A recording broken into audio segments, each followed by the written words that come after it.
प्रश्न पूछा था कि किस नदी को सरस्वती माना जाता था, तो इसको याद रखना, गगन की धारा होती थी मिलने से सरस्वती बनती थी। तो देखो 5 6 7 नदियों की वजह से इस आर्यवर्त को क्या कहते थे, सब सेंटर कहा जाता था। हाँ, सतलज कहाँ चली गई, कौन लिखा है अफसाना, रावी व्यास सतलज सतलज का पहले लिख दिया, सीक्वेंस में लिखा करो। इंडस मेन नदी है, उसकी नदियां कौन सी, झेलम, चिनाब, रावी, व्यास, सतलज, ये ऊपर से नीचे क्रम में है। मतलब लिखो तब भी क्रम का ध्यान रखो, ज्योग्राफी में खाली क्रम लगाने के लिए पूछ लेंगे, उत्तर से दक्षिण लिखो, नदियों को अरेंज करिए आप। तो देखो, तो ये आर्य लोग आगे यहाँ पर बस गए। अच्छा, अब एक चीज नेचुरल बात है, जब यहाँ पर आएंगे तो ऐसा तो है नहीं कि यहाँ पर कोई रहता नहीं होगा, ठीक है, इससे पहले हम लोग देख चुके हैं हड़प्पा की सभ्यता इस एरिया में विकसित हुई थी। तो जो स्थानीय लोग थे उनसे तो लड़ाई होगी पक्का, कुछ ना कुछ दिक्कत होगी। अगर कोई बाहर से आया, अभी सोच लो घुसपैठी कोई बाहर से आता है, कहते हैं घुसपैठी आ गए, तो कुछ ना कुछ पंगा तो होगा उनसे। तो ऐसे ही आर्यों से और यहाँ के लोगों से लड़ाई हुई, वार हुआ। उस वार, इसको हटा रहा हूँ, उस वार को कहते हैं 10 राजाओं का युद्ध, बैटल ऑफ 10 किंग्स। बहुत इंपॉर्टेंट युद्ध माना जाता है, बैटल ऑफ 10 किंग्स, 10 राजाओं का युद्ध। इसका, इस युद्ध का उल्लेख ऋग्वेद में मिलता है, ऋग्वेद में बोला गया है। और इसमें बोला गया है कि इसमें ये युद्ध हुआ, एक तरफ तो आर्य लोग थे और दूसरी तरफ दस्यु थे। यहाँ के स्थानीय लोगों को आर्य लोगों ने नाम दिया दस्यु। दस्यु पता है राक्षस को भी बोलते हैं, ये जो पिक्चर में दिखाते हैं दस्यु हंसते वाले राक्षस होते थे, हमेशा हंसते रहते थे, वो ये आर्य लोगों को, जो यहाँ के पूर्वज थे, इनकी खुरापात थी, हर समय हंसते वाला बना दिया, उनको दस्यु बना दिया, ठीक है। अच्छा, आर्य लोग जो थे ये फेयर स्किन थे, फेयर स्किन मतलब गोरे लोग थे, लंबे चौड़े होते थे, क्योंकि ये मध्य एशिया जाते, सेंट्रल एशिया में ठंडी क्लाइमेट की वजह से ऐसा ऐसा कलर होता था। यहाँ के लोग थोड़ा स्थानीय लोग डार्क स्किन के थे, ठीक है, तो इसलिए उन्होंने इसको नाम दे दिया। ये जो इसका आर्यों का नेतृत्व किया था, ये किया था सुदास ने, सुदास इनका लीडर था। और ये भरत ट्राइब थी, भरत ट्राइब बोलते हैं जनजाति, उनके लीडर थे, भरत जनजाति के लीडर थे सुदास, इन्होंने इसका नेतृत्व किया इस आर्यों का। और दस्यु में बहुत से यहाँ के स्थानीय लोग सब 10 राजा, जो इसलिए 10 राजा बोलते हैं, 10 राजाओं का ग्रुप था, वो मिल गया। और इसमें पुरु सबसे काम के थे, एक का जिसका नाम लिखा हूं, अजित का काम के थे, लेकिन पुरु इसके मेन इंपॉर्टेंट थे। सुदास, दिवोदास एक ही नाम लिखा जाता है, सुदास लिखा है, सुदास ज्यादा इंपॉर्टेंट नाम है। देखो अब इसमें अगली चीज समझना, ये युद्ध हुआ है रावी के किनारे, इसके किनारे, रावी नदी के किनारे हुआ युद्ध।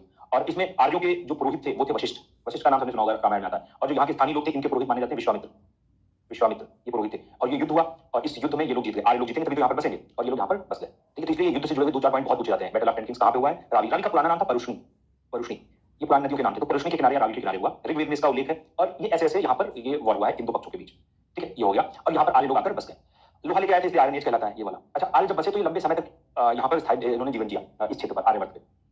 इनकी जो पूरी सभ्यता है वो 2 पार्ट में पढ़ी जाती है, इसको मैं अलग से बताता हूँ। जो ये लौह युग है या आर्यन एज है, लौह युग या जिसको हम लोग वैदिक एज बोलते हैं, वैदिक सभ्यता, वैदिक एरा, ये 1500 ईस्वी पूर्व से 600 ईस्वी पूर्व तक होती है, ईस्वी पूर्व तक, 600 ईस्वी पूर्व तक होती है वैदिक सभ्यता। और इसको भी 2 हिस्सों में बांट लिया जाता है, 2 हिस्सों में पढ़ने के लिए, ठीक है। हाँ, पहला इसको 2 हिस्सों में बांट लेते हैं। पहला कर लेते हैं 1500 से लेकर बीसी से लेकर 1000 बीसी, इसको अर्ली वैदिक कह देते हैं। अर्ली मतलब शुरुआत वाले, अर्ली वैदिक या पूर्व वैदिक काल, पहले वाला वैदिक। और इसको 1000 से लेकर 600, इसको बोल देते हैं लेटर वैदिक या उत्तर वैदिक काल, उत्तर वैदिक काल, ठीक है, 1000 से 600, ठीक है। और अब हम लोगों को जैसे कल तो कुछ उसमें था ही नहीं, जब उसको एक्सप्लेन कर रहा था उसमें वो वाला क्या यूट्यूब वाले में 5 6 लोग थे बताने के लिए। अच्छा, उस टाइम आप लोगों की क्लास हुई थी, तो मैंने क्या बताया कि जब भी कोई सिस्टम किसी समय को पढ़ो आप, और खासकर जैसे हड़प्पा का समय है, बड़े साम्राज्य को, मौर्य आगे बढ़ेंगे, मौर्य साम्राज्य, गुप्त साम्राज्य, तो उसको 3 4 हिस्सों में बांट लो, तब आपकी हिस्ट्री सही सही उससे हो पाएगी, ठीक है। जैसे उनकी राजनीतिक स्थिति पढ़ो कि पॉलिटिकली वो लोग कैसे रहते थे, राजनीतिक स्थिति उनकी, आप सामाजिक स्थिति पढ़ो कि समाज कैसा था, ऊंच नीच, महिलाओं की स्थिति, ये सब कैसा था। हाँ, नहीं बुक्स वाली बात नहीं है। हाँ, इकोनॉमिक कंडीशन पढ़ो, वो लोग आर्थिक रूप से क्या कर रहे थे, ठीक है। और तीसरी बोला था रिलीजियस या धार्मिक रूप से वो लोग क्या करते थे, धार्मिक रूप से वो लोग क्या करते थे। तो सही है, अभी भी नोटिफिकेशन जा रहा है, अभी हमारे आधे घंटे में सब। हाँ, प्रिया तो ग्रेजुएशन से बड़ी जॉब लेने जा रही हो, ग्रेजुएशन के बाद ही तो जॉब मिलेगी, तो ग्रेजुएशन वाली चीजें तो करनी पड़ेंगी। Sumitra good morning, good morning, good morning. Notification कहाँ फंस जाता है, आधे घंटे में नोटिफिकेशन पहुंच पाता है, तो बड़ा सॉफ्टवेयर कमजोर है इनका, वीक है, तो बोलना पड़ेगा आप लोगों को। तो आधा घंटा तो क्लास चलेगी, शुरुआत वाली इंट्रोडक्शन जो मेन है वो तो पहले रह गया आपका। फिर रेडियो वेव सिग्नल बोलते हैं, ठीक है, इंस्टेंट वेस्टेंट बिना लैग के पूरी पृथ्वी पर, अर्थ पे पहुंच जाता है, यहाँ पे इंडिया में नहीं पहुंच पा रहा है, कोई और सिग्नल का इस्तेमाल किया जा रहा है यहाँ पे। तो देखो क्या बोला था कि ऐसे ही हमको पढ़ना है कि पूर्व वैदिक काल, जो वैदिक काल शुरुआत में हुआ, और उत्तर वैदिक काल, इसमें राजनीतिक स्थिति कैसी थी, सामाजिक स्थिति कैसी थी, इकोनॉमिक और धार्मिक स्थिति कैसी थी। ये 4 पार्ट में हम लोग को इसको इस समय को देखना है। फिर हम लोग देखेंगे वैदिक साहित्य, जो मेरा मेन टारगेट है आज बताने का, क्योंकि कुछ लोग ऐसे थे जो उस बैच में जब मैं उसमें पढ़ा रहा था वैदिक साहित्य रह गया था, मैं सोच रहा हूँ इसी में पढ़ा दूं, तो एटलीस्ट जो आज नहीं है इसमें नहीं हमको बोलूंगा, ये वाली देख लेंगे। एक्स्ट्रा क्लास वाली मिल नहीं पा रही है, तो वैदिक लिटरेचर साहित्य जो सबसे काम की चीज है, इन आर्य लोगों ने जो साहित्य लिखा वो सबसे यूनिक है, मोस्ट यूनिक साहित्य, ठीक है। तो देखते हैं हम लोग पहले पूर्व वैदिक और उत्तर वैदिक काल में अंतर, इन चारों पॉइंट पे देखेंगे, सामाजिक आर्थिक वाला, और थोड़ा जल्दी देखेंगे क्योंकि ये लिखा हुआ है, इसमें कुछ ऐसा नहीं है कि आपको समझ में आए। तो देखो पहले क्या अर्ली वैदिक पीरियड, अर्ली वैदिक पीरियड 1500 1000 ईस्वी पूर्व, ठीक है, इसको हिंदी में क्या बोलते थे, पूर्व वैदिक। और लेटर वैदिक पीरियड उत्तर वैदिक काल, उत्तर वैदिक, ठीक है। अब इसमें है क्या, देखो पूर्व वैदिक, पहले हम लोग सामाजिक जीवन देखने जा रहे हैं। पहला है कि सामाजिक जीवन कैसा था, शुरुआती दौर में कैसा था और बाद में कैसा हुआ। मोस्टली सबको आप लोगों को सबको ये चीज पता भी होगी, ज्यादातर चीजें अगर फर्स्ट टाइम पढ़ रहे हो तो थोड़ा हो सकता है देखा जाए, ठीक है। तो देखते जल्दी कि अर्ली वैदिक काल जो था, इसको ऋग्वैदिक काल भी कहते हैं, ऋग्वैदिक, क्योंकि पहला वेद जो था इसी समय में लिखा गया, ठीक है, इसलिए ऋग्वैदिक काल है। इसको लेटर वैदिक, लेटर मतलब उत्तर बाद वाला कहते हैं, क्योंकि बाद के जो 3 वेद है ना, सामवेद, यजुर्वेद, अथर्ववेद, वो इस समय में लिखे गए, ठीक है, इसलिए ऋग्वेद सबसे पुराना वेद है अपना, तो अर्ली वैदिक को ऋग्वैदिक भी कहते हैं और लेटर वैदिक को उत्तर वैदिक काल भी कहते हैं। अच्छा, सबसे बड़ी चीज कि जब ये लोग आए, पहली बार यहाँ पर आए, आर्यावर्त इस क्षेत्र में आए, तो ये लोग नोमैडिक लोग थे। नोमैडिक मतलब खाना बदोश, नोमैडिक मतलब खानाबदोश बोलते हैं जो एक जगह नहीं रहते थे, जिनको घुमंतु या घुमक्कड़ भी कहते हैं, एक जगह नहीं रहते हैं ये लोग, ठीक है। ये लोग क्या करते थे, अपने साथ में गाय लाते थे, गाय इनका सबसे प्रमुख चीज थी, पूरी अर्थव्यवस्था की गाय की इर्द-गिर्द होती थी, तो गाय लाते थे और गायों के साथ ही इधर-उधर घुमा करते थे, स्थायी जीवन नहीं जीते थे। जबकि कुछ समय के बाद में, हाँ, कुछ समय के बाद में ये लोग क्या है, स्थायी जीवन जीने, तो उत्तर वैदिक काल जब आएगा तब ये लोग स्थायी जीवन, एक सेटल्ड लाइफ बोलते हैं, जिसको सेडेंटरी लाइफ बोलते हैं इंग्लिश में, सेटल्ड लाइफ या सेडेंटरी लाइफ, स्थायी जीवन को बोलते हैं, एक जगह बसने लगे। तो पहला तो अंतर यही सबसे काम का है सामाजिक रूप से, कि पहले वाले लोग जो थे वो घुमंतु हैं, घुमक्कड़ हैं, जबकि उत्तर वैदिक काल में आते-आते ये लोग एक स्थायी जीवन जीने लगते हैं, परमानेंट लाइफ जीने, सेटल्ड लाइफ जीने लगते हैं, ठीक है। पहली चीज ये हुई। अच्छा, आज तो बड़ा गुड मॉर्निंग कोमल, गुड मॉर्निंग। चलो अब आना, मैं क्या इसका कर सकता हूँ। इनकी जो यूनिट थी वो ऐसे थी, कुल, ग्राम, इससे बहुत अच्छे क्वेश्चन आते 3 से, विश और जन। कुल, ग्राम और विश, ये सुना है देखो। ये सबसे छोटी इकाई, परिवार को कुल कहा जाता था। ये मतलब एक समूह का एक वर्गीकरण किया गया। जो परिवार होता था, फैमिली, उसको क्या कहते थे, कुल। और कुल के मिलने से कई कुल होते थे, कई परिवार के मिलने से गांव बनता था, गांव के बनने से विश, विश बोला जाता था एक ट्राइब को। ट्राइब मतलब एक जो जनजाति है, वो भी कई जनजातियों में विभाजित था ना, आर्य लोग, विश। और जन मतलब आम जनता, पूरा जो लोग, पूरे समूह के लोग जो हो गए उस क्षेत्र में रहने वाले को जन कहलाते थे, ठीक है। तो कुल, ग्राम, विश, जन ऐसे होता था। कुल के मिलने से ग्राम, कई ग्राम में रहने वाले लोग जो होते थे वो विश, एक टाइप के लोग हो गए, एक जनजाति के लोग, और एक क्षेत्र में रहने वाले लोग जन कहलाते थे, ठीक है। हाँ, अच्छा, इनकी हेड पूछा थे, कुल का जो परिवार का हेड होता था उसको कुलापा कहा जाता था। ये नाम बहुत पूछाते हैं। परिवार का हेड क्या था, कुल का हेड कुलापा, ग्राम का हेड ग्रामीणी, ग्रामीणी, ग्रामीणी, ये गांव का हेड होता था। विश का हेड विषयपति, विषयपति, और जन का हेड राजन, इसको राजन कहते थे, राजन, जो आगे चलकर राजा के रूप में विकसित हुआ, ठीक है। कुल, ग्राम, विश, जन, ये एक वर्गीकरण था, एक पॉलिटिकल यूनिट जो बनी थी, ऐसे बनी थी। एक नाम और बार बार आता है ऋग्वेदिक काल में, उसको बोलते हैं, जो एक, जैसे जब कोई एक टुकड़ी होती थी, बड़ी टुकड़ी होती थी, मतलब लोगों का समूह, हाँ, लोगों का समूह, तो एक बड़े समूह का हेड वज्रपाती कहलाता था। ये नाम का उल्लेख भी कई बार आता है, पूछा भी गया वज्रपाती कौन होता था। ये एक, क्या बोलेंगे, ग्रुप को क्या बोलेंगे, समूह को, लोगों के समूह को, लोगों का समूह लिख दो, कोई अच्छा वर्ड नहीं आ रहा है, लोगों का जन समूह लिख दो, हाँ, जन समूह, उसका प्रमुख जो होता था, ठीक है, वो वज्रपाती के नाम से भी जाना जाता है। ये नाम पूछा गया है, इसलिए ये नाम काम का, ये नाम ऐसे बात। अच्छा, जब दूसरा समय आया उत्तर वैदिक काल तक, तो ये लोग क्या हुआ, ये जो जन होते थे, जन मतलब आम जनता, वो एक जगह पर बसने लगी, और वो जहां पर बसे वो जगह जनपद कहलाई। जनपद, जनपद मतलब जहां पर वो बसने लगे, ठीक है, तो वो जनपद कहलाई। और वहां पर ये जो राजन होता था, ये एक बड़े राजा और साम्राज्य के रूप में विकसित हुआ, राजा और साम्राज्य का प्रचलन हुआ। क्योंकि यहाँ पर देखो, ये सब लोग ट्राइबल लोग हैं, नोमैडिक लोग हैं, कहीं रुक नहीं रहे, इधर उधर जाना है, ठीक है, इसलिए स्थायी जीवन नहीं हो रहा था। इसलिए कोई साम्राज्य का कॉन्सेप्ट ही नहीं हो। साम्राज्य तब होगा ना जब जमीन होगी, तो साम्राज्य कहा जाएगा, यहाँ से यहाँ तक साम्राज्य। जब ये लोग एक जगह बस ही नहीं रहे तो साम्राज्य किस बात का। तो यहाँ पर आके ये साम्राज्य बनना शुरू हुआ, ठीक है, ऐसे। तो ये शुरुआती सामाजिक स्थिति थी जब पूर्व वैदिक और उत्तर वैदिक काल। इसके बाद सामाजिक संगठनों के बारे में देख लेते हैं जल्दी से। ये तो खैर फिर से चीजें आपको पता ही है कि ये तो आर्य के बारे में तो अभी लिखा था, आर्य गोरे रंग के होते थे। आर्य का मतलब जो होता है, इन्होंने इसी आधार पर, रंग के आधार पर ये वर्ण व्यवस्था भी विकसित की थी, ठीक है। समूह का हेड, अच्छा, समूह का हेड वज्रपाती का, देखो क्या बोला था, आर्य जो फेयर कॉम्पिटिशन के लोग थे, इसीलिए इन लोगों ने क्या किया, एक व्यवस्था विकसित की। ये व्यवस्था काम के आधार पर शुरुआत में विकसित की गई, फंक्शन के आधार पर, ठीक है। लेकिन वो आगे चलकर वो ज्यादा रिजिड कट्टर हो गई और कास्ट सिस्टम के रूप में विकसित हो गई, ठीक है। लेकिन शुरुआत में क्या था समझना, इस चीज को समझना है, सामाजिक संगठन को बहुत इंपॉर्टेंट तरीके से। जब ये आर्य लोग यहाँ पर आए तो इन्होंने एक वर्ण व्यवस्था विकसित की, जिसको वर्णाश्रम कहते हैं, ठीक है, वर्ण व्यवस्था। इस वर्ण में 4 वर्ण होते थे, ब्राह्मण, क्षत्रिय, वैश्य और शूद्र। लेकिन ये कार्य के आधार पर होते थे, जो कार्य किया जाता था उस आधार पर ये वर्ण में बनते थे। मतलब कोई ज्ञान का काम कर रहा है तो ब्राह्मण, सुरक्षा का काम कर रहा है तो क्षत्रिय, व्यापार कर रहा है वैश्य, और ये अगर 3 काम नहीं कर रहा है तो वो शुद्ध, मतलब कर्म के आधार, फंक्शन के आधार पर। लेकिन उत्तर वैदिक काल में आते आते ये वर्ण व्यवस्था, यही वाली व्यवस्था, पूरी वर्ण यही रहेंगे, जन्म के आधार पर हो गई, जन्म के आधार पर। मतलब आप कोई अपना काम नहीं बदल सकता था, कट्टरता आ गई उसमें, अगर ब्राह्मण है तो उसका बेटा ब्राह्मण ही होगा। जबकि ऋग्वेदिक काल में ऐसा नहीं था। ऋग्वेदिक काल में ये छूट थी कि आप अपना प्रोफेशन बदल सकते थे, अपना वर्ण बदल सकते थे। ऋग्वेद में कई श्लोक ऐसे हैं, ट्रांसलेशन तो मैंने मतलब आप देख सकते हो गूगल पे उनका ट्रांसलेशन, जिसमें लोग इंद्र की पूजा कर रहे हैं कि मैं वैश्य हूँ, इंद्र मुझे आशीर्वाद दो, मतलब मुझ पर दया करो कि मेरा बेटा जो है वो क्षत्रिय हो जाए या ब्राह्मण हो जाए, ऐसे प्रार्थना करते हैं। मतलब वो जब ऐसी बात करें तो इसका मतलब ये नहीं होता कि वो जाति बदलने की बात, वो ये कहते थे जो प्रोफेशन अच्छा हो जाए, उसका काम अच्छा करे, ठीक है। तो इसका मतलब शुरुआती दौर में ये व्यवस्था जो थी सिर्फ काम के आधार पर थी। लेकिन उत्तर वैदिक काल में आते आते इसको जन्म के आधार पर कर दिया गया, और ऊपर से इसमें अनटचेबिलिटी, छुआछूत भी आ गई, छुआछूत भी आ गई उत्तर वैदिक काल। जो उत्तर वैदिक काल आया उसमें क्या हुआ कि ये जो 3 वर्ण हैं, ब्राह्मण, क्षत्रिय और वैश्य, ये 6 थी, हाँ, भेदभाव हो गया। इन्होंने शूद्र जो थे उनको बिल्कुल अलग कर दिया, और इनको, अच्छा अब देखो उत्तर वैदिक काल में क्या हुआ कि आडंबर अंधविश्वास ज्यादा होने लगा। तो जो ये ब्राह्मण, क्षत्रिय, वैश्य, ये 3 वर्ण थे, इनको द्विज कहा गया। ये नाम बहुत पूछा था, द्विज क्या होता है और द्विज कौन से वर्ण थे। द्विज का मतलब होता है ट्वाइस बॉर्न, जो 2 बार पैदा हुआ। 2 बार पैदा मतलब ब्राह्मण, क्षत्रिय, वैश्य को माना जाता है 2 बार पैदा हुआ। कैसा, एक बार तो भाई मतलब जब नेचुरल बर्थ हुआ है तब है पैदा हुआ है, दूसरा जब उसका उपनयन संस्कार किया गया, उपनयन, हाँ, उपनयन संस्कार बोलते थे जो यज्ञोपवीत संस्कार होता है, जो जनेऊ वाला संस्कार, जनेऊ वाला संस्कार सबने सुना होगा, जनेऊ पहनाया जाता है, और जो जनेऊ पहनता था, कौन है ये ऊपर, तो क्या बोला था कि उपनयन संस्कार या यज्ञोपवीत संस्कार जिसको बोलते थे। जनेऊ संस्कार, जो जनेऊ संस्कार करता था उसी को शिक्षा ग्रहण करने का अधिकार होता था, ठीक है, शिक्षा वही ले सकता था। इसलिए ये इंपॉर्टेंट है ये वाली चीज। और शूद्रों को इस उपनयन संस्कार से हटा दिया गया, वंचित कर दिया गया, और इसलिए उनकी शिक्षा नहीं, उनको शिक्षा नहीं दी गई, और शिक्षा नहीं ना होने की वजह से इनकी स्थिति और खराब होती चली गई। इवन जब हम लोग मॉडर्न हिस्ट्री पढ़ेंगे तो मैं बताऊंगा, वैसे सबको पता ही होता है, तो जब कास्ट सिस्टम वाली चीजें डिस्कस करेंगे, सोशल रिफॉर्म मूवमेंट में थोड़ा पढ़ना पड़ता है डिटेल में। डॉक्टर अम्बेडकर ने एक बुक लिखी थी, हु वर शूद्र, शूद्र कौन थे, डॉक्टर भीमराव अम्बेडकर की बुक है। उसमें उन्होंने इस उपनयन संस्कार को सबसे बड़ा कारण माना था कि जो शूद्रों की जो छुआछूत की स्थिति बनी या जो बुरी हालत हुई अनटचेबल्स की, दलितों की, उसका सबसे बड़ा कारण है ये उपनयन संस्कार, कि उनको इस संस्कार की वजह से शिक्षा से दूर कर दिया, ठीक है। इसलिए याद रखना ये लोग ट्वाइस बॉर्न थे, ऊपर वाले 3, और उनको शिक्षा से दूर कर दिया। तो ये सामाजिक व्यवस्था में आप देखोगे कि ऋग्वेदिक काल थोड़ा ठीक था, बेहतर था, भले ही वो लोग स्थायी जीवन नहीं जी रहे थे, भले ही वो लोग उतने विकसित नहीं थे, ठीक है, पैसा वैसा कम था, लेकिन ठीक था, मतलब ऐसा नहीं था कि वो उल्टे सीधे काम कर रहे थे, ऐसा वाला आडंबर नहीं था उनके पास, जनजातियों में रह रहे थे लेकिन सही लोग थे, जबकि उत्तर वैदिक काल में पैसा बढ़ने के साथ साथ में साम्राज्य बनने के साथ में ये बुराइयां आने लगी ज्यादा। तो ये इसके बारे में हो गया जो ये चीज। नेक्स्ट दो चीजें और यहाँ पे हैं काम की, जो देखो ये लिखा हुआ है कि उत्तर वैदिक काल में, इसको हटा दूं मैं, हाँ, कि वो वुमन वाला तो अलग से देख लेंगे, ये वाला कि गोत्र प्रणाली भी विकसित हुई और आश्रम व्यवस्था भी विकसित हुई। गोत्र और आश्रम व्यवस्था, ये उत्तर वैदिक, ये ऋग्वेदिक काल में, पुराने वाले काल में, पूर्व वैदिक में नहीं थी। गोत्र प्रणाली क्या है, देखो शादी से संबंधित नियम बनाए जाने लगे। गोत्र, जहां पर गोत्र सिस्टम ही विकसित हुआ, जहां पर कौन सा क्वेश्चन पूछा तो सर, शूद्र लोग अपना अपने संस्कार चाहते थे या इनका कोई संस्कार करता था? नहीं नहीं, ये संस्कार तो प्रीस्ट कर सकते थे ना, पुजारी कर सकते थे, ब्राह्मण कर सकते थे ना, अब वो करेंगे नहीं। और क्षत्रिय राजा होते थे, वो करने नहीं देंगे, क्योंकि उनका काम होता था धर्म की रक्षा करना। भाई ये सबने मिलकर हालत खराब की थी ना, ब्राह्मण क्षत्रिय वैश्य सबने मिलकर। जब तीनों मिल जाएंगे, ब्राह्मण देखो प्रीस्ट करेगा नहीं उपनयन संस्कार किसी शूद्र का, कहेगा वो तो धर्म के खिलाफ है। हाँ, और क्षत्रिय जो होगा वो राजा राज करता था। राजा का क्या कर्तव्य बताया था महाभारत रामायण तो सीरियल तो देखे होंगे, राजा का सबसे बड़ा कर्तव्य होता था धर्म की रक्षा का। धर्म कौन सा है, जो ब्राह्मण बताएगा। ब्राह्मण क्या बताता नहीं, इनका उपनयन संस्कार नहीं हो सकता, तो कैसे कर लोगे, राजा मार नहीं देगा, लटका देगा। तो फोर्सफुली और एकेडमिकली, मतलब ब्रेन वॉशिंग से सब पूरा सिस्टम करके तब ये किया गया। गोत्र प्रणाली, सुगंधी, हाँ टेलीग्राम है लेकिन बाद में बताता हूँ, इसको पढ़ लेते हैं, बीच में टेलीग्राम हो जाएगा। गोत्र प्रणाली देखो, गोत्र सिस्टम, गोत्र बोलते थे जहां पर, गोत्र सिस्टम ही बना है गो से, देखो गो मतलब गाय से, कहते हैं कि जहां पर एक कबीले के लोग, जो कुल हमने लिखा था पहला वर्ड कुल, एक कुल के लोग जहां पर एक जगह अपनी गाय बांधते थे, एक गाय, उस टाइम देखो गाय ही सबसे बड़ा धन होता था, गाय जहां पर बांधते थे, तो वो लोगों ने डिसीजन लिया वो कि वो इस ग्रुप में शादियां नहीं करेंगे सेम गोत्र में, जहां पर ये सिस्टम ही शुरू हुआ है, अथर्ववेद से शुरू हुआ गोत्र सिस्टम। अथर्ववेद लिख देना कहीं पे, अथर्ववेद में गोत्र प्रणाली है। गोत्र का वर्ड वहीं से बना था, काउशेड बोला जाता था। हाँ, शादी से पहले गोत्र पूछा था, सेम गोत्र में शादी नहीं करते हैं, ठीक है। तो ये रूल्स बनाए बनने लगे, जबकि जो पहले वाला समय था ऋग्वेदिक काल, उसमें ऐसी कोई समस्या नहीं थी, ठीक है, मैरिज फ्री थी, इवन स्वयंवर करने का भी अधिकार था फीमेल्स को, इवन विडोज की भी शादी हो जाती थी, मतलब विधवाओं की शादी होती थी, हो जाती थी। जबकि उत्तर वैदिक काल में ये गोत्र प्रणाली होने लगी, स्वयंवर का कॉन्सेप्ट खत्म हो गया, ठीक है। नाम बस याद रखना, अथर्ववेद से लिया गया, जहां पर लोग अपनी गाय बांधते थे। आश्रम प्रणाली विकसित हुई। आश्रम प्रणाली तो खैर सबको पता होगा, ब्राह्मण, ब्रह्मचर्य, गृहस्थ, वानप्रस्थ, सन्यासी, 4 आश्रम होते हैं, ये आगे भी मैं बताऊंगा साहित्य, ठीक है। अगर जीवन आप जितना है उसको 25-25 साल में बांट दिया, ये ऐसे समझाया जाता है, 100 साल का जीवन है तो 25 साल शिक्षा के हो गए, 25 साल गृहस्थ जीवन में रहो आप, ठीक है, परिवार को बढ़ाओ, शादी वादी करो ना 25 साल, फिर 25 साल आप घर के कामों से दूर होने लगोगे, समाज के लिए काम करोगे, फिर संन्यास ले लोगे, आप जंगल वंगल चले जाओ, सब छोड़ छाड़ के।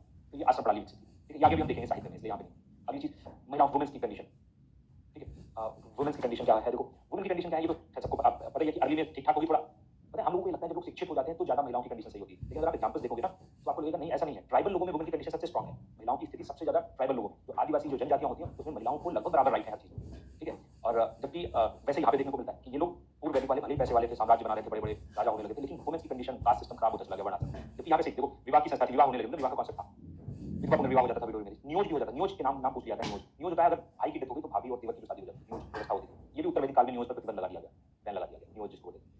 महिलाओं को पढ़ने का अधिकार था, शिक्षा का अधिकार था ना, वेदों का अध्ययन कर सकती थी, ये सब, क्योंकि यहाँ पर शिक्षा पर प्रतिबंध हो गया, उनकी शिक्षा, ज्यादा पैसा नहीं, दिमाग खराब हो जाता है। हाँ, शुरुआत में सिर्फ पैसे से, वही बात है, सिर्फ पैसे से दिमाग नहीं खुलता, पैसे के साथ में शिक्षा भी तो बढ़नी चाहिए, ठीक है, और शिक्षा पर प्रतिबंध लगाते चले गए। अगर पैसा होता तो शायद लोग सही है, पैसे का शिक्षा होती है, एजुकेशन होती है, शायद सही टाइम होता। अच्छा देखो यहाँ पर मोनोगैमी चलती थी, मोनोगैमी मतलब एक वाइफ, एक शादी होने का, हाँ, लेकिन ऐसा नहीं था कि बहुपत्नी व्यवस्था नहीं थी, बहुपत्नी भी सिस्टम चलता था, मतलब कई शादियां कर सकते थे लोग, इवन मतलब जो लड़कियां होती थी, फीमेल ऐसे एग्जांपल है जिन्होंने शादी की, जिनके हस्बैंड कई होते थे। जैसे उसका एग्जांपल बताया था कि जो सूर्य की पुत्री है ना, सूर्य, ये ऋग्वेद का एग्जांपल है, उसका नाम है सूर्या। उन्होंने दो भाई थे, अश्विन ब्रदर्स बोलते हैं, अश्विन भाई, अश्विन बंधु, उनसे शादी की, एक की दो से शादी हुई थी, ठीक है, तो मतलब इसको बहुपत्नी विवाह बोलते हैं, पॉलीएंड्री बोलते हैं ना, सुना होगा पॉलीएंड्री, पॉलीएंड्री। तो ऐसे वाले सिस्टम ऋग्वेद में मिलते हैं, यहाँ पर बुलाते हैं, और यहाँ पर दहेज वहज सबसे सामान्य लगे। अनुलोम प्रतिलोम वाली चीज मैं चलो यहीं पे बता देता हूँ, कहाँ गया लीजिए। तो वुमेन की कंडीशन खराब होने लगी यहाँ पर। देखो ये होता था, दो तरीके के, ये ज्यादा पूछा था इसलिए लिखते थे, वैसे विवाह कई टाइप के होते थे। अनुलोम और प्रतिलोम का मतलब क्या होता था, ये कि अगर जो मेल और फीमेल, अगर मेल उच्च वर्ण का है, मतलब ब्राह्मण है, क्षत्रिय है, और फीमेल निम्न वर्ण की, तो इस विवाह को अनुलोम कहते थे, और इनके पुत्र होते थे उनको निषाद कहते थे, निषाद। और उसका उल्टा ही होता था, अगर मेल निम्न वर्ण का है और फीमेल उच्च वर्ण की है, तो ये तो बिल्कुल, ये दोनों प्रतिबंधित विवाह थे, दोनों प्रतिबंधित, और इनके पुत्र को चांडाल कहा जाता था, चांडाल, ठीक है। हाँ, उच्च कुल का निम्न कुल का, लिख दिया ऐसे समझ आ जाएगा, मेल उच्च कुल का, निम्न कुल का तो चांडाल। नहीं अरे, अब आज भी होता है, लेकिन उसमें निषाद चांडाल ये थोड़ी ना बोलते हैं, होता है, होता क्यों नहीं है, वो तो इंडिया का सिस्टम है, कास्ट सिस्टम, वहाँ जा सकता है इतनी आसानी से। तो ये हो गया वुमेन की कंडीशन। पॉलिटिकल लाइफ देखते हैं जल्दी से, राजनीतिक जीवन कैसा था। अर्ली वैदिक में देखो, अभी हमने लिखा जनजातीय जीवन था, नोमैडिक, ट्राइबल या नोमैडिक, जनजाति या नोमैडिक, जो एक जगह नहीं रह रहे थे, जहाँ पर राजनीतिक संगठन बनने लगे, ठीक है, जन मुखिया होता था, राजन, यहाँ पर ऐसा होता था, वो ये होता। अब इसी जो काम की चीज ये वाली देखो, यहाँ पर 4 तरीके की कमेटीज का उल्लेख मिलता है ऋग्वेद में। ये 4 कमेटी हैं, समितियां, जो पूरा लोगों के बारे में मैनेजमेंट करती थी, जो लोग थे उनके बारे में मैनेजमेंट करने का काम किसका था, इन 4 समितियों का था। ये निर्णय लेती थी, ये राजन जो होता था, राजन उसको सलाह देती थी, मतलब राजा जो था वो निरंकुश नहीं था, ऐसा नहीं था राजा भगवान का रूप है, वो जो कहेगा वही होगा ना। इन समितियों की बात राजा को माननी पड़ती, इसलिए राजा पर अंकुश था। ट्राइबल लोग थे भले, लेकिन राजा जो होता था वो इन समितियों पर निर्भर करता था। तो 4 के नाम पूछा, सभा, समिति, विदत और गण। इनमें से सभा ये पुलिंग उच्च लोगों की होती थी, हाँ, और सभा समिति ब्रह्मा की पुत्रियां मानी जाती थी। चलो, सभा और विदत, ये जो सभा और विदत, ये दो आज तक याद रखने, इसमें वुमेन्स की भी भागीदारी होती थी, महिलाओं की भागीदारी होती थी। सब ये क्वेश्चन बहुत अच्छा है, बहुत अच्छा है, सभा और विदत, वुमेन्स की पार्टिसिपेशन होती है। और रही राजन को सलाह दी। जबकि उत्तर वैदिक काल में आते आते ये सब गड़बड़ हो गया, ये सभा और विगत चली गई, महिलाओं को इसमें भाग लेने की भागीदारी खत्म कर दी गई। ठीक है। अच्छा, अगली चीज नेक्स्ट कि कोई देखो, जब कोई स्थायी साम्राज्य नहीं था तो टैक्स भी कैसे क्यों पड़ता, तो इसलिए कोई टैक्सेशन प्रॉपर कर नहीं पड़ता था, टैक्स प्रणाली विकसित नहीं थी, टैक्सेशन नहीं पड़ता था। लोग इच्छा से अपने राजन जो मुखिया होता था उसको एक पैसा दे देते थे अपनी जनजाति के भले के लिए कि वो कुछ काम ऐसा करे, लेकिन वो ऐच्छिक करता, ऐच्छिक मतलब वॉलंटरी टैक्स था, वॉलंटरी मतलब वो देने की जरूरत नहीं, आपका नहीं माने चंदा या दान के जैसा, उसको वाली कहा जाता था, वाली। ठीक है, वाली कहा जाता था, जो ऐच्छिक, उसका नाम बहुत होते हैं। जबकि उत्तर वैदिक काल तक आते हैं स्वेच्छा के अनुसार, यस, जबकि उत्तर वैदिक काल में देखो साम्राज्य बनने लगे थे, तो जब साम्राज्य चलाना है तो आपको टैक्स देना पड़ेगा ना, ऐसा बिना साम्राज्य से तो चल नहीं सकता। जैसे अभी के टाइम पे आप देखो देश चलाना है तो सरकार को टैक्स देना पड़ेगा, तो वैसे ही व्यापक राजा बनने लगा और करों का प्रॉपर सिस्टम विकसित हो गया। ठीक है, करके ना ये दो नाम में लिख देता हूँ, टैक्स ये भी नाम बहुत पूछे जाते हैं। दो अधिकारी होते थे, एक होता था संग्रहिती उत्तर वैदिक काल में, और एक होता था भागदूत। ये दो अधिकारी, इनके नाम बहुत पूछे जाते हैं। देखो पता है हिस्ट्री में टफ क्वेश्चन कैसे बनाया जाता है, अगर आप पुराने प्रीवियस ईयर क्वेश्चन देखो ना, तो जो सबसे टफ क्वेश्चन लगते हैं, खासकर मुझे मुझे भी लगते हैं टफ क्वेश्चन, और लगते थे जब देता था क्या, वो होता था कि ये मिडिवल या एंशिएंट हिस्ट्री का कोई छोटा सा वर्ड उठा के पूछ लेंगे, इसका मतलब क्या है बताओ। अगर कोई कोई कॉन्सेप्ट वाली चीज पूछे तो आप बता सकते हो, हाँ हिस्ट्री, वो टर्म कोई उठा के पूछ लेंगे कि इसका मतलब बताओ। और मिडिवल में मध्यकाल में पूछते हैं तो पूछ ही जाओ, इवन दक्षिण भारत का कोई पूछ लेंगे टर्म, हाँ तो ये वाली चीजें पूछी जाती है। तो हम मतलब मेरा तो ये रहता है कि एटलीस्ट जब दक्षिण भारत को पढ़ें तो उसमें टर्म्स का ज्यादा से ज्यादा इस्तेमाल करें, पुराने वाले शब्दों को ज्यादा से ज्यादा देखें, कवर जितने कर सकते हैं। ठीक है, तो ऐसे ये बाली का क्या होता था, संग्रहिती कौन होता था, संग्रहिती ट्रेजरर होता था, ट्रेजरर जिसको कोषाध्यक्ष बोलते थे ना, जो पैसे पैसे का नियंत्रण करता था, कोषाध्यक्ष। ठीक है, और ये भागदूत होता था, ये रेवेन्यू कलेक्टर, टैक्स कलेक्टर, कर को संग्रह कर वसूलने वाला, कर अधिकारी, रेवेन्यू कलेक्टर, रेवेन्यू कलेक्टर, कर वसूलने का अधिकारी का नाम क्या है, भागदूत। और जो ट्रेजरर है कोषाध्यक्ष, जिसके अंदर में पूरा पैसा रहता था, वो ये। ठीक है, चलो अच्छा, इग्नू के पीएचडी, हाँ तो देखो ऐसे वाले, हाँ राजस्व अधिकारी, यस। इकोनॉमिक लाइफ कैसी थी, देखो आर्थिक जीवन कैसा था, मैंने बताया कि आर्य लोगों का आर्थिक जीवन इधर उधर भाग दौड़ वाला था, एक जगह रहते नहीं थे, तो इनके जीवन में गाय का सबसे बड़ी भूमिका थी, घोड़े भी थे इनके साथ में, गाय और घोड़े। लेकिन गाय इनके लिए सबसे कीमती चीज, गाय के बिना तो कुछ होता ही नहीं था। ठीक है, तो गाय, बहुत सारे शब्द आपको गाय से मिल जाएंगे, जैसे कुछ नाम लिखे मैंने जो पूछे जाते हैं, फिर से टर्म्स ही हैं ये सब, अमीर आदमी, देखो सब गो मतलब गाय, गो मतलब गाय, तो गाय आपको पता चल जाएगा ऋग्वेद में इतने सारे शब्द गो वर्ड से बने हुए। ठीक है, तो देखो अमीर आदमी को क्या कहते थे, गोमट, के नाम पूछाते हैं, अमीर आदमी क्या था, गोमट कहा जाता था। गाय को खोजना, गाय जब इधर उधर चली जाती थी तो गाय को खोजा गविष्टि कहते थे, और ये जो लड़ाइयां होती थी इसीलिए होती थी गाय को खोजने, इसलिए गविष्टि को वार भी बोलते थे, तो गाय को लेकर युद्ध होते थे, लड़ाइयां, युद्ध गाय को लेकर, उनको क्या कहते थे, गविष्टि। ये बहुत पूछा था, गाय की खोज या गाय को लेकर होने वाले युद्ध क्या कहलाते थे, गविष्टि। समय जो टाइम होता था वो गोधूली, टाइम को गोधूली कहते थे। ये तो ये हाँ गोधूली बेला बोलते हैं शाम को, आज के टाइम पे कि लोग जो हैं जानवरों को देखा, ये तो मैंने भी देखा छोटे पर, बहुत छोटे, मैं जब गाँव जाता था बहुत से लोग ऐसे, अब तो नहीं है, बहुत पुराने पुराने लोग जो थे वो जानवरों के साथ देख के टाइम बता देते थे, बहुत से ऐसे लोग थे, मतलब उनको आइडिया था कि ये अगर गाय अभी भैंस अभी इधर से उधर जा रही है तो क्या टाइम होगा, वो अपने टाइम के भी पंक्चुअल होते हैं, गाय भैंस जानवर जो होते हैं, तो पता होगा तो टाइम बता देते कि अगर उनको चलने के लिए जाना है तो उसी टाइम को चलना, 10-15 मिनट इधर से उधर हो जाए तो वो कुछ हो जाए। हाँ तो वो उनको देखते थे, इसलिए समय को गोधूली कहा जाता है, गेहूं गोधूम, गेहूं को गोधूम कहते हैं। ठीक है, हाँ ऐसी चीज। हाँ अगला कब युति। ठीक है, और देखो सबसे इंपॉर्टेंट जो फसल होती थी, हालांकि स्थायी रूप से करते नहीं थे, लेकिन जो एक वो था, क्या बोलते हैं, श्रब था, श्रब मतलब झाड़ टाइप का होता था, जौ का बहुत इस्तेमाल किया जाता था, इसको यवा कहते थे, यवा मतलब जौ ऋग्वेद में, और इसे सबसे महत्वपूर्ण फसल है ऋग्वेद की, बारले जिसको बोलते हैं ये, हल्का उल्लेख मिलता है लेकिन बड़े पैमाने पर इसका मिलता है। ऋग्वेदिक लोग को धातु में पता थी, ऋग्वेदिक लोग को धातु में पता थी, जैसे कुछ धातु के मैं नाम लेता हूँ, कॉपर, तांबा, इनको पता था, इसको ये लोग अयश कहते थे, लोहा आयरन, इसको ये लोग श्याम अयश कहते थे, श्याम अयश। ठीक है, सोना, उसको क्या कहते हैं ये लोग, हिरण्य, ये नाम है, ये ऋग्वेदिक लोग इनको कहते थे, अयस, श्याम अयस और हिरण्य, ये तीन नाम। ठीक है, बोलिए यवा या पार्ले, पार्ले बोला, पार्ले नहीं बोला, पार्ले पार्ले जी, पार्ले मतलब जौ, तो ये तो ये होगी। अच्छा, उत्तर वैदिक काल में आते थे, देखो उत्तर वैदिक काल में क्या हुआ, ये लोग स्थायी जीवन जीने लगे, इसलिए इनके देखो इनके जीवन में, अच्छा ये चीज काम की चीज है, इनके जीवन में खेती में पहली प्रायोरिटी ले ली, एग्रीकल्चर पहले नंबर पे आ गया, और फिर आया एनिमल हस्बेंड्री या पशुपालन, पशुपालन पहले नंबर पर, एग्रीकल्चर फिर पशुपालन। अच्छा इनके नाम, इनके लिए ऋग्वेदिक काल में पहले वाले में था पशुपालन नंबर 1 पे था, खेती को बहुत छोटे पैमाने पे होती थी ना, ये वाली चीज। ऐसा इनमें क्या होता था, एक स्थायी जीवन जिया जाने लगा। अच्छा, और अर्थव्यवस्था का बहुत बड़े पैमाने पर विकास हुआ क्योंकि स्थायी जीवन होने लगा, तो यहाँ पर हमें नए नए कलाएं देखने को मिलती हैं, शिल्पकार, चर्मकार, लोहे का काम करने वाले, बढ़ई, बुनकर, चमड़े का काम करने वाले, जौहरी, कुम्हार, ये सब जो कलाएं क्राफ्ट विकसित होने लगी। ठीक है, व्यापार को बढ़ावा मिला, उत्तर वैदिक काल में एक अर्थव्यवस्था विकसित होने लगी। ठीक है, और जो खेती थी वो भी बदली, जौ की जगह पर यहाँ पर वीट और गेहूँ, वीट मतलब गेहूँ और धान, पैडी, गेहूँ और धान मुख्य फसल होगी, गेहूँ और धान ये मुख्य फसल होगी। मुद्रा का भी बता रहा हूँ, बच्चा क्वेश्चन पूछ दिया, मुद्रा। अगली चीज देखो, मुद्रा वाली लिखी होगी नहीं होगी तो अलग से बता देता हूँ मुद्रा के बारे में। जो ये ऋग्वेदिक लोग थे शुरुआत में, ये है लेटर वैदिक, उत्तर वैदिक काल के, ये लोग ये दोनों समय में बार्टर सिस्टम मेन था, बार्टर सिस्टम जिसको बोलते हैं हम लोग वस्तु विनिमय, सामान की अदला बदली, वस्तु विनिमय, विनिमय ये मुख्य था। लेकिन यहाँ पर क्या था, निष्क नाम के टुकड़े मिलते हैं, जो सोने के टुकड़े होते थे, इनको निष्क कहा जाता था, टुकड़े होते थे, पीसेस होते थे, और यहाँ पर कृष्मन और सतमन नाम से टुकड़े मिलते हैं, इनका प्रचलन ज्यादा बढ़ गया। कृष्मन और सतमन ये पीसेस थे, गोल्ड कॉइंस, गोल्ड के पीसेस थे, ये पूछा था, ये नाम बहुत अच्छे हैं, निष्क ऋग्वेदिक काल में, और कृष्मन सतमन ये उत्तर वैदिक काल में, ये पीसेस मिले जिनका इस्तेमाल बढ़ गया। ठीक है, ये कॉइंस के बारे में होगा, क्लास पूछने लगी कब तक होगी, वैदिक साहित्य फिर बच जाएगा हमारा, वैदिक साहित्य रह जाएगा क्या, करवाऊँ मैं तो सोचा था ये वाला काम जल्दी कर लेंगे तो वैदिक साहित्य हो जाएगा आज। तो देखो अरे हाँ, गाय वाला तो रही गया, देखो ये चीज इसीलिए कह रहा हूँ, ऋग्वेदिक काल में जब गो वाली वर्ड हमने बताया था ना, तो जो अतिथि होते थे उनको गोग कहा जाता था। गोग, गोग मतलब ये ऋग्वेदिक काल की बात बता रहा हूँ। गोग मतलब अतिथि, इनको गाय खिलाई जाती थी। उस टाइम अनाज का मतलब, ये पशुपालक थे, इनके पास अनाज नहीं था, तो ऋग्वेद में गोग अतिथियों को कहा जाता है, गाय खिलाई जाती थी। लेकिन उत्तर वैदिक काल में जब धर्म बढ़ा, खेती बढ़ी, ये मतलब अच्छी वाली बात नहीं है, वो अनाज नहीं था, सब खाते, यहाँ के लोग जितने लोग हैं सबको ऐसे समय में आ गए, सब खाने लोग हैं, जब अनाज नहीं मिलेगा, खाना नहीं मिलेगा, करोगे तो इंसान तो हमेशा से मांसाहारी रहा है ना शुरुआत से, ठीक है। तो बाद में जब एग्रीकल्चर विकसित हुआ तब ये कॉन्सेप्ट शुरू हुआ कि नॉन वायलेंस होना चाहिए, मांसाहार नहीं होना चाहिए, वरना तो हमेशा से इंसान मांसाहारी रहा, ठीक है। और यहाँ पर आके जब अनाज होने लगा तब गाय की पवित्रता बढ़ी और उसको अगन्या नाम दिया। ये दोनों नाम लिखते हैं, अगन्या, अगन्या जिसकी हत्या नहीं की जा सकती, इसको गाय कहा जाता है। और उत्तर वैदिक काल के बाद से गाय की पवित्रता बहुत बढ़ गई। तो ये देखो दोनों तरह लिखना है, इधर गोग है, इधर अगन्या होगी। क्लास मीना 9 बजे से स्टार्ट होती है, अभी बच चुका है 10। अरे ऋषि को खाते पीते थे, ऋषि का देखो खाने से कोई मतलब नहीं। आप सोचो कि अगर फैमिन पड़ जाए, अभी इंडिया में लास्ट फैमिन 1943 वाला पड़ा था, मॉडर्न हिस्ट्री का बंगाल फैमिन, अगर कोई अकाल जैसी सिचुएशन ऐसी आ जाती है तो ऋषि मुनि सब खाएंगे, सब खाने लगते हैं, ठीक है, क्योंकि वो नॉर्मल फूड है, इवन बुद्ध खाते थे, ठीक है, क्योंकि एग्रीकल्चर ही नहीं है, जब खेती है ही नहीं तो आप करोगे क्या, सर्वाइवल के लिए तो खाना पड़ेगा ना। तो उस टाइम इसको इस नजरिए से नहीं देखा जाता था, अगर आप देखो कि ये तो मांसाहार है, गलत है ना, सर्वाइवल की नीड थी। हाँ, गोग का मतलब अतिथि। अरे क्लास तो अभी है, क्लास का क्या मैं बताऊँ, क्लास बीच में धार्मिक लाइफ देखते हैं जल्दी से। हाँ, धार्मिक जीवन, अगली वैदिक के लोग जो थे वो मूर्ति पूजा में विश्वास नहीं करते थे, मूर्ति पूजा नहीं थी, वो सिर्फ क्या करते थे, स्तुति करते थे, जो मंत्र लिखे हैं स्तुति मतलब प्रेयर, प्रेयर करते थे, प्रेयर सबसे इंपॉर्टेंट चीज थी ईश्वर की पूजा, ठीक है। और ज्यादातर वो प्रकृति की पूजा करते थे, प्रकृति को का पर्सोनिफिकेशन होता था। पर्सोनिफिकेशन वर्ड सब ये अच्छा वर्ड है, सुना होगा पर्सोनिफिकेशन, मतलब पर्सोनिफिकेशन, प्रकृति को किसी रूप में ढाल लिया गया। ये बहुत सही है, कौन कर रहा है सेलिब्रिटी आपकी शक्ल, ये तो पहली बार मैंने सुना है, डॉक्टर अम्बेडकर से मिलती। राहुल गांधी वाले चले गए अब, ये सही नाम दिया। प्रकृति जो है पर्सोनिफिकेशन, मतलब एक व्यक्ति को मतलब एक प्रकृति के किसी रूप को इंसान में ढाल दिया जाए। जैसे पानी था, बारिश जरूरी थी, तो पानी को ईश्वर के रूप में पूजना शुरू किया, इंद्र के रूप में पूजना शुरू किया, ठीक है। वरुण भी देवता थे, लेकिन मुख्य देवता पानी के इंद्र माने जाते थे, ठीक है।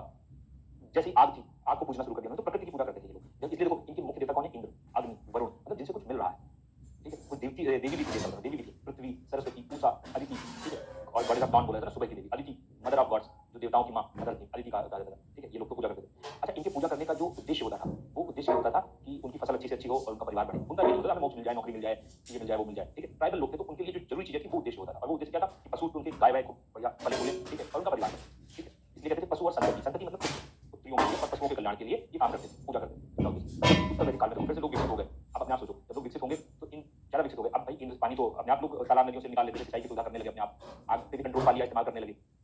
तो अब उनको कुछ और चीजें चाहिए थी, उनको साम्राज्य बढ़ाना था, उनको समाज में प्रभाव बढ़ाना था अपना ना, जरूरतें बदल गई। यहाँ पे जरूरतें प्राकृतिक थी, सर्वाइवल वाली थी, यहाँ पर जरूरतें बदल गई। अब जरूरतें बदल गई तो ये ईश्वर कहाँ दे पाएंगे, किसी को चाहिए नौकरी तो भगवान इंद्र थोड़ी ना दे पाएंगे, तो कुछ और चाहिए, ठीक है। तो इसलिए यहाँ पर जब हम उत्तर वैदिक काल में आते हैं तो ईश्वर भी सुप्रीम पावरफुल होने लगे, और इंद्र, अग्नि, वरुण का स्थान ब्रह्मा, विष्णु, महेश और ये प्रमुख देवता हुए, विष्णु, रुद्र और ब्रह्मा, सृष्टि के रचनाकार, सृष्टि को पालन, प्रिजर्वर, सृष्टि के डिस्ट्रॉयर। तो ब्रह्मा, विष्णु, महेश उत्तर वैदिक काल में प्रमुख देवता हो गए, ठीक है। और यहाँ पर जो प्रेयर होती थी, प्रेयर की जगह पर यहाँ पर कर्मकांडों ने ले ली। कर्मकांड मतलब रिचुअल्स, यज्ञ, हवन और जो भी प्रथाएं थी वो सब करना। हाँ, और कर्म कांडों की वजह से जो ब्राह्मण वर्ग था उसका ताकत और बढ़ गई, क्योंकि कर्म कांड बिना ब्राह्मण के नहीं हो सकते, ठीक है, ब्राह्मण के नहीं हो सकते। तो इसी उत्तर वैदिक काल में आते आते ब्राह्मण क्षत्रियों की स्थिति में बहुत विकास हुआ, और बाद में जो शूद्र थे, वुमेन की कंडीशन थी, उनकी खराब होती चली। तो ये याद रखना है कि क्या क्या हो रहा था, बदलाव क्या हो रहा था।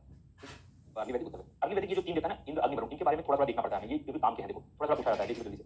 इंद्र सबसे ऋग्वेद, ये ऋग्वेद के देवता सबसे काम के हैं, ब्रह्मा, विष्णु, महेश तो सब जानते हैं।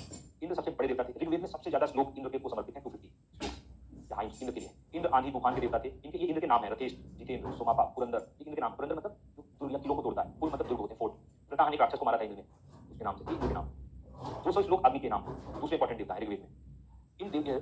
इनको अग्नि को मध्यस्थ या इंटरमीडिएटरी गॉड कहा जाता है, ईश्वर और देवताओं के बीच में संबंध बनाने वाला। मतलब हम लोग जो कुछ यहाँ पर यज्ञ हवन करते हैं तो हमारे पुण्य के ऊपर लेके कौन जाता है, आग, आग में तो स्वाहा किया जाता है ना, तो ऊपर हमारे पुण्यों को लेके कौन जाएगा, अग्नि। तो इसलिए इंटर मध्यस्थ भगवान कहा जाता है देवताओं और मनुष्यों के बीच। ये है क्या, रथेष्ट, रथ चलाने वाला, जितेंद्र, सबको जीतने वाला। सोमापा, सोम प्लांट जो होता था, सोम, उसका जो ईश्वर थे वो भी ये थे, इंद्र थे। इनको अग्नि का एक और नाम था पातिव्रता, ये भी नाम बहुत पूछा जाता है, पातिव्रता, जो पाथ या रास्ता बनाता है, रास्ता बनाने वाला। आग से जंगल साफ किए जाते थे, ठीक, आग लगा के उस टाइम पे जंगल साफ किए जाते थे, तो क्लियर रास्ता बनाने वाला, इसलिए अग्नि का एक और नाम है पातिव्रता। वरुण, ये जल के देवता है और ये ऋतु परिवर्तन के देवता थे, इसलिए इनको ऋतु गोपस से नाम दिया जाता है। ये नाम पूछा जाता है, ऋतु गोपस किसको कहते हैं। 175 श्लोक वरुण के नाम पे ऋग्वेद, ठीक है, ऋतु गोपस या ऋतु गोपस। सोम, सोम पौधों के देवता होते थे, और फिर उससे सोमरस भी बनता था, नशीला पदार्थ होता था, ठीक है, जिसे ये सोम ईश्वर होते थे। भांग तो नहीं कहते, आर्य सरना ने पता नहीं क्या एक पौधे का नाम दे रखा है कि कोई इफेड्रा करके प्लांट होता है, ठीक है, उसका इस्तेमाल करते थे, लेकिन वो भांग एग्जैक्ट नहीं है, इफेक्ट मतलब वो यहाँ ये वाली भांग नहीं है, वो अलग टाइप का। उन्होंने बोल दिया, हालांकि बाकी इतिहासकार इसको कहते हैं, उन्होंने लिख दिया, इसलिए कहीं पे लिख दिया था कि नहीं ये भांग का पौधा था, लेकिन वो अलग चीज होती थी, सोम, ठीक है। तो ये नाम हो गया हमारे। इतना अंतर हो गया ऋग्वेदिक अगली वैदिक, जो हम लोगों ने पढ़ा। ऋग्वेदिक काल क्या था, अगली वैदिक काल, ठीक है, वर्ण सिस्टम तो हो गया। अच्छा ये बताओ, अभी होगा टाइम सबके पास कितना 1 घंटे 11 मिनट में, तभी हमने कर लिया। वैदिक लिटरेचर बचा है हम लोगों का, जल्दी भागना तो नहीं किसी को, वैदिक लिटरेचर हम लोग कर लेते हैं आज, क्योंकि फिर मिलेगा नहीं टाइम। सबसे कम टॉपिक पूषण पशुओं के देवता, पूषण पशुओं के देवता, पशुओं के देवता। 10-30 से ज्यादा हो जाएगा, रुको सर 1 मिनट बस हो जाएगा, 1 मिनट 10-30 सेकंड में आप पढ़ाना तो है, कर लेना बात।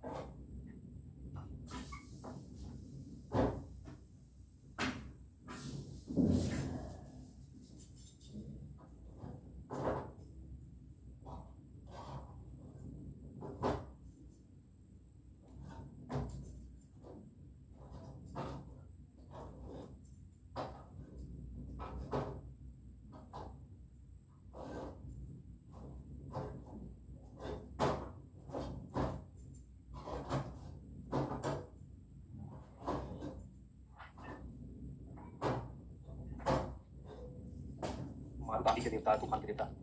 हाँ रिकॉर्डिंग दी जाएगी, रिकॉर्ड सब होता रहता है। चलो हाँ, वैदिक लिटरेचर ये काम की चीज थी जो रह भी गई थी, जो पहले हमने पढ़ा था। वैदिक साहित्य को 2 हिस्सों में बांटा जाता है, एक को कहते हैं श्रुति, श्रुति, और एक को कहते हैं स्मृति।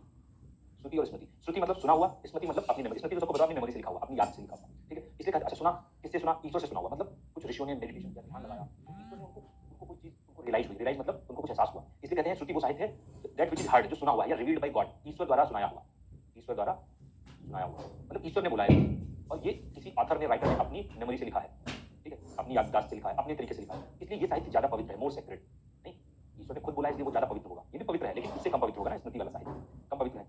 तो पहले तो ये 2 क्लासिफिकेशन है, श्रुति और स्मृति, ठीक है। श्रुति में क्या क्या आता है, देखो वेद आ जाते हैं, चारों वेद, और वेदों से जुड़ी हुई जो ये चीजें हैं, ब्राह्मण, अरण्यक, उपनिषद, ये वाली, और साथ साथ में भगवत गीता, क्योंकि भगवत गीता जो है इसने भगवान कृष्ण ने बोली है, ठीक है, इसलिए इतनी चीजें श्रुति में है, 4 वेद और वेदों से जुड़ी हुई ये चीजें, ब्राह्मण, अरण्यक, उपनिषद, ये वेद का ही पार्ट माने जाते हैं सब, और ये भगवत गीता। स्मृति में बहुत सारी चीजें हैं, इतिहास का मतलब है रामायण महाभारत, रामायण महाभारत, पुराण हो गए, स्मृति हो गई जिसको सूत्र कहते हैं, सूत्र, सूत्र साहित्य, मनुस्मृति, विष्णु स्मृति, याज्ञवल्क्य स्मृति, ये वाली चीजें होगी। तो ऐसे ही वैदिक साहित्य है, इसके एविडेंस, एविडेंस तो सबके हैं, ये तो सब मिला है ना, एविडेंस सभी के हैं, श्रुति स्मृति सबके एविडेंस सब है हमारे पास अभी एज इट इज। अच्छा, जो वैदिक लोग थे इन्होंने, इनका जो सबसे बड़ा नाम इसी वजह से कि उन्होंने जो साहित्य लिखा वो बहुत यूनिक है। यूनिक का मतलब वो दुनिया में बहुत यूनिक है, ऐसा नहीं कि सिर्फ भारत के लोग जानते हैं वैदिक साहित्य, और इतने साल पहले आज से ये लिटरेचर लिखा गया। अब पता है क्या हुआ, देखो पूरी दुनिया में ऐसा नहीं था कि पूरी दुनिया में और कहीं भी कुछ लोग नहीं जानते थे, जानते होंगे, लेकिन उनका साहित्य खो गया, वो इतने हजारों साल तक अपने साहित्य को बचा नहीं पाए।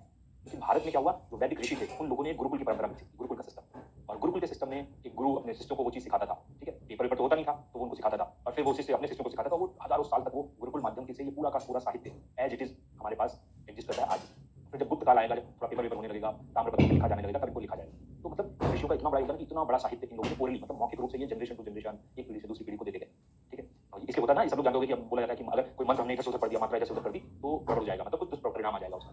वो इसलिए किया गया कि आप उस ओरिजिनल टेक्स्ट में, ओरिजिनल जो साहित्य है उसमें कुछ बदलाव न करना, इसलिए वैदिक साहित्य बहुत काम का साहित्य है। तो हम लोग देखते हैं पहले 4 वेद हैं, ऋग्वेद, सामवेद, यजुर्वेद, अथर्ववेद। तो सबसे पहले इनको देखते हैं, पहले श्रुति साहित्य और बाद में फिर हम लोग स्मृति साहित्य देखेंगे, ठीक है, श्रुति और स्मृति जल्दी जल्दी। 4 वेद हैं, ऋग्वेद, सामवेद, यजुर्वेद, अथर्ववेद। तो पहला वाला कौन सा, नंबर 1, तो इंग्लिश नहीं, चलो मैं लिख देता हूँ इसको, ऋग्वेद, ये ओल्डेस्ट मतलब सबसे प्राचीन वेद, सबसे पुराना वेद, ऋग्वेद, ठीक है।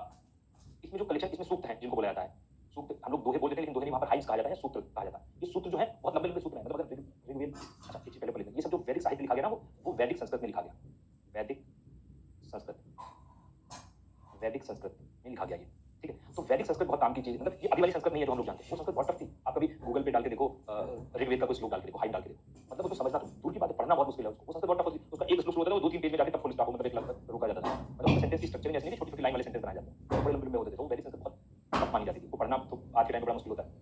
तो जो अच्छा एक चीज, जो ये ऋषि, जो ऋग्वेद को जो ऋषि पढ़ते थे उनको होत्र कहा जाता था। अच्छा एक चीज समझना, हर वेद को पढ़ने के अलग ऋषि होते हैं, ये डिग्री मान लो जैसा भी होता है, जिसने एमबीबीएस किया वही डॉक्टर बनेगा, ऐसा नहीं कि इंजीनियरिंग की है मैंने मैं दवा दे दूंगा, मैं इंजीनियर बन सकता हूँ, या आप किसी ने दूसरा काम किया वो काम कर सकता है, ठीक है। हाँ, तो होत्र जो ऋषि होते थे वो ऋग्वेद को पढ़ते थे, ठीक है। ये नाम पूछा था कौन से ऋषि होते हैं, ऋग्वेद को छोटे छोटे जो ऋग्वेद की जो हाइम्स है ना, हाइम्स मतलब सूक्त, वो 10 मंडल, मंडल मतलब चैप्टर, मंडल मतलब क्या है, चैप्टर्स में बांटा गया, 10 मंडल, और इन पूरे 10 मंडल में 1017 टोटल 1028, ये लिखिए, 1017 छोड़ दो, 1028, हाँ रिचाई बोल दो, रिचाई भी होता है, 1028 हाइम्स हैं। सूत्र नहीं बोलते, सूक्त बोलते हैं, सूक्त या रिचाएं, ठीक है, ये वाली होती है रिचाएं। ये शुरुआत में 1017 है, लास्ट वाले चैप्टर्स में 11 दिए गए हैं, बल्कि लास्ट को बोलते हैं, टोटल लाके ये याद रखना है 1028, हाँ 1028, बस इतनी हाइम्स है ऋग्वेद में, ठीक है। अब देखो ऋग्वेद के बारे में, जो अगली चीज जो बता रहा था, कितने बताया इसमें 10 मंडल है ना, 10 मंडल, ओल्डेस्ट मंडल ये है। हाँ 2-3 चीजें तो बता रहा हूँ। इसका जो 3rd मंडल है, तीसरा मंडल, उसको विश्वामित्र जो ऋषि थे उन्होंने कंपाइल किया है, या उन्होंने उसको लिखा विश्वामित्र ने, तीसरे मंडल को, और इसी में गायत्री मंत्र है, इसलिए ये बड़ा वाला पूछा था ना, गायत्री मंत्र ऋग्वेद की किस मंडल से लिया गया, तो तीसरे मंडल से लिया और इसको कंपाइल किसने किया? विश्वामित्र ने किया। गायत्री मंत्र सब लोगों ने सुना होगा, भूर्भुवः स्वः, पता भी होगा सबको, विश्वामित्र ने इसको कंपाइल किया और ये मंत्र जो है ये सावित्र गॉड को समर्पित है। सावित्र, सावित्र सूर्य का नाम है। जो सूर्य नमस्कार अगर कोई जानता होगा ना, 12 मंत्र होते हैं उसमें सावित्र्य नमः 12, सावित्र सूर्य का नाम है। गायत्री मंत्र जो लोग पहली बार सुनते हैं मतलब ये चीज तो उनको बड़ा अटपटा लगता है। मैंने भी सुना था, मुझे लगता था पढ़ता था कि गायत्री मंत्र गायत्री माता का मंत्र होगा, जब स्कूल में पढ़ता था। जब बाद में सुना पहली बार कि गायत्री मंत्र तो सूर्य को समर्पित मंत्र है और इस मंत्र को बनाया गया था नॉन आर्यस को आर्य में कन्वर्ट करने के लिए। जो आर्य नहीं थे उनको अगर आर्य बनाना है तो उसके लिए, ठीक है, याद रखना। थर्ड नाइन्थ मंडल जो है, 9वां मंडल, वो सोम, अभी हमने लिखा था सोम जो प्लांट के देवता थे उनको समर्पित है। और जो 10वां मंडल है 10th, इसको नाम ही इसको मिला है पुरुष सूक्त मंडल। इसमें से वर्ण व्यवस्था विकसित होती है, जो वर्णाश्रम है ना, ब्राह्मण क्षत्रिय वैश्य शूद्र, ये व्यवस्था 10वें मंडल में विकसित होती है। ठीक है, तो ये 3 मंडल को अलग से याद रखने, तीसरा 9वां 10वां, गायत्री मंत्र सोम को समर्पित 10वां। ऋग्वेद के पहले और 10th मंडल ये सबसे नए हैं, इनकी भाषा बिल्कुल अलग है। 2 से लेकर 8 ये मंडल ये पुराने माने जाते हैं, मतलब 2 से 7 तो कहते हैं सबसे पुराने, 2 से 7 सबसे पुराने हैं, ठीक है, लेकिन ये नए वाले हमें याद रखते हैं। फर्स्ट और 10th मंडल ये बिल्कुल नए, इनकी भाषा बिल्कुल अलग है, इसलिए ये न्यूएस्ट चैप्टर बाद में जोड़े गए। तो ये हमारा ऋग्वेद के बारे में हो गया। अच्छा, 2-3 चीज और बस ऐसे फैक्ट है, जैसे ऋग्वेद की सबसे इंपॉर्टेंट नदी कौन सी है? सिंधु नदी। सिंधु नदी। ऋग्वेद की जो सबसे पवित्र नदी है वो कौन सी है? सरस्वती। इसको नदीतम कहा गया है, नदीतम, जो सबसे पवित्र नदी। जबकि सबसे महत्वपूर्ण सिंधु नदी, सबसे ज्यादा सिंधु नदी के बारे में बोला गया, जबकि सबसे पवित्र नदी है ये। ऋग्वेद की सबसे मुख्य फसल अभी हमने लिखी थी जौ। ऋग्वेद के सबसे प्रमुख देवता इंद्र, ऐसे क्वेश्चन भी पूछे जाते हैं। इंद्र। ऋग्वेद में आर्थिक अर्थ का सबसे इंपॉर्टेंट चीज गाय, तो ऐसी वाली चीजें हैं। किसने जोड़ दिया अभी मुझे क्या पता। दूसरा वेद है सामवेद। सामवेद देखो, साम का मतलब होता है मेलोडी, मतलब संगीत, ध्वनि या रुचि जो होती है। तो ये क्या हुआ? तो ऋग्वेद मैंने अभी बोला क्लासिकल संस्कृत, बहुत टफ संस्कृत है, उसको याद रखना बड़ा मुश्किल है। कुछ टाइम पेपर था नहीं, तो कैसे उसको याद रखा जाए? तो कुछ ऋषियों ने क्या किया, ऋग्वेद की हाइम्स को, ऋग्वेद की रचनाओं को ही पोएट्री की फॉर्म में लिखा, पोएट्री की फॉर्म में या पद्य शैली में लिखा, पद्य शैली में लिखा ऋग्वेद की रचनाओं को ही, और वो वेद बना सामवेद। तो इसलिए सामवेद कोई अलग वेद नहीं है, ठीक है, इसमें ऋग्वेद की जो हाइम्स है उन्हीं को पोएट्री की फॉर्म में लिखा गया, ठीक है। और जो ऋषि सामवेद को पढ़ेंगे उनको क्या कहा जाता है? उद्गत। उद्गत उनका नाम होगा उन ऋषियों का। इसलिए सामवेद को सोर्स ऑफ इंडियन म्यूजिक भी कहा जाता है, भारत के संगीत का जनक, क्योंकि पहली बार पोएट्री का रूप हमें सामवेद में मिलता है, इसलिए Samaveda source of Indian music है, संगीत का जनक है। हाँ, तो ये उपवेद है, अभी मैं बताऊंगा। गंधर्व वेद जो म्यूजिक, संगीत से और म्यूजिकल इंस्ट्रूमेंट से संबंधित ना, संगीत के वाद्य यंत्र होते हैं, ये सामवेद का उपवेद माना जाता है, इसलिए कहते हैं ना कि ये संगीत का जनक सामवेद है, ठीक है। ये भारत नाट्य शास्त्र, ये किताब सुनी होगी शायद सबने, इसमें इसको तो बिल्कुल अलग से नोट डाल के लिखो। ये आर्ट एंड कल्चर में इतनी काम की किताब है। भारत में संगीत, डांस, ड्रामा, जो भी आप ये वाली चीजें लिख लो, इन सबका ओरिजिन इस किताब से माना जाता है। जो स्ट्रक्चर्ड तरीके से, अच्छे तरीके से जिसमें लिखा गया वो है भरत मुनि की नाट्य शास्त्र, बहुत काम की किताब है, ठीक है। आर्ट एंड कल्चर में तो उसका हर बार नाम आता है, कुछ भी पढ़ना शुरू करो म्यूजिक नाट्य शास्त्र से हो जाएगा, थिएटर नाट्य शास्त्र से हो जाएगा। ये किताब इसलिए काम की होगी। सामवेद हो गया। यजुर्वेद, तीसरा वेद। यजुर् का मतलब जो संस्कृत वर्ड होता है वो सैक्रिफाइस, संस्कृत का मतलब कर्मकांड के त्याग होता है, कर्मकांड। ये संस्कृत का एक इसका मतलब ये था, यजुर् का मतलब करना, इसलिए यजुर्वेद इसका नाम पड़ा, जिसमें कर्मकांड बताए गए हैं ज्यादातर, सैक्रिफाइसल प्रेयर, ठीक है, कर्मकांड वाली जो स्तुति है वो बताई गई, इसलिए यजुर्वेद तीसरा वेद है। इसको जो ऋषि पढ़ेंगे उनको अध्वर्यु कहा जाता है, नाम काम की अध्वर्यु, ये ऋषियों को कहते हैं ऋग्वेद पढ़ने वाले। एक बहुत काम की चीज ऋग्वेद के बारे में, ऋग्वेद में पहली बार हमें आयरन का उल्लेख मिलता है, ये बहुत पूछा है। लोहे का पहला उल्लेख हमें किस वेद से मिलता है? यजुर्वेद से। यजुर्वेद में हमें कई यज्ञों के बारे में भी पता चलता है, जैसे राजसूय यज्ञ, इनका तो मैं नाम लिख देता हूँ, अश्वमेध यज्ञ और वाजपेय यज्ञ, ये वाले 3 यज्ञ, ये तीनों का उल्लेख हमें कहाँ से मिलता है? ऋग्वेद। राजसूय यज्ञ सबको पता होता है, जब कोई राजा बनता था ना तो उसका जब राज्याभिषेक होता था तब ये यज्ञ करवाया जाता था। जैसे युधिष्ठिर का हुआ था राजसूय यज्ञ, जब युधिष्ठिर राजा बने थे, सुना होगा राजसूय यज्ञ होता है जब राज्याभिषेक होता था। अश्वमेध यज्ञ, जब कोई राजा अपने आप को चक्रवर्ती सम्राट डिक्लेयर करता है, मेरे आसपास कोई नहीं है, तो वो क्या घोड़े छोड़ता था इधर उधर, और जहाँ तक घोड़े गए वहाँ तक उसका राज्य, वो सब जो घोड़े को रोकेगा भगवान राम ने किया था। अश्वमेध सबको पता है, मतलब कुछ ने घोड़ा रोक लिया, भगवान राम ने, ठीक है। अश्वमेध यज्ञ मतलब जब कोई चक्रवर्ती बनता था तब ये यज्ञ करवाया जाता।